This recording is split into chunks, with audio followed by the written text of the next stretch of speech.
Hey everyone, welcome back to the channel. If you're new here, I'm Ira Feuerstein, and this is my type 2 diabetes journey. In today's episode, we're going to talk to you about something that really surprised me. My toxins report. It's thick.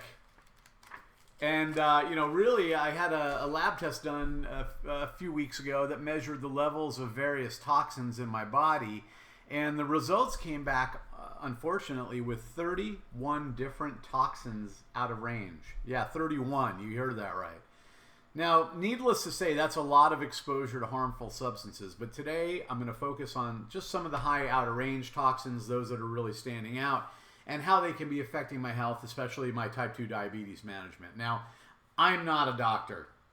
I'm not here to scare anyone. This is just me sharing what I've learned from my results. We're going to go through some of the key toxins that were way beyond the normal range so you can understand what they are, why they matter, and how they can be impacting my health. And just remember, this video is for educational purposes only.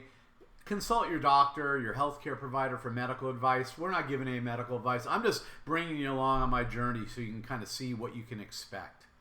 So, what was the first toxin? Well, first up, we have something called Aflatoxin G1. It's a mold toxin. It's found on grains, nuts, and other foods, and especially if they're stored improperly. My level for aflatoxin came back at 19.8, which was 3 times higher than the normal high reference range of 6.5. So why does it matter? So what, right? Well, it's a big deal. Aflatoxin is a potent toxin that can damage the liver and kidneys. It's also classified as a carcinogen. Since the liver plays a major role in regulating blood sugar, having my liver compromised by this type of a toxin makes managing my blood sugar even harder. For anyone managing type 2 diabetes, it's a very serious concern. Second thing, we have something called Deoxynivalenol, DON, D-O-N. This toxin comes from mold and is commonly found in grains like wheat, barley, and corn. My DON level was 71. The high reference range on the good range was 67, and it's important because DON is linked to gut inflammation. Gut inflammation can lead to digestive issues and weaken immune function. When the gut is inflamed, it can affect nutrient absorption and even disrupt blood sugar regulation. So it makes it even more challenging to manage diabetes. Now, let's talk about Triclosan. You might have heard of this one before. Anyone use antibacterial soap? Well, what it is, it's an antibacterial agent found in many household products like soaps, toothpaste, toys. This one scared me, actually. My Triclosan was at 967 on a high reference range of 358, almost triple. That's not good. So it's a big deal. Triclosan actually is a hormone disruptor, meaning it can interfere with how our body uses insulin. Since insulin is essential for regulating blood sugar in type 2 diabetes, having Triclosan messing with my hormones could lead to worse blood sugar control. Next, we have phthalates. These are chemicals to use plastics more flexible. Can you believe this stuff? You'll find them in products like cosmetics, food packaging, detergents. My level from phthalate came back at 38.44 on a reference range of a high of 23. And phthalates are actually endocrine disruptors, meaning they interfere with the hormones that regulate our metabolism and insulin.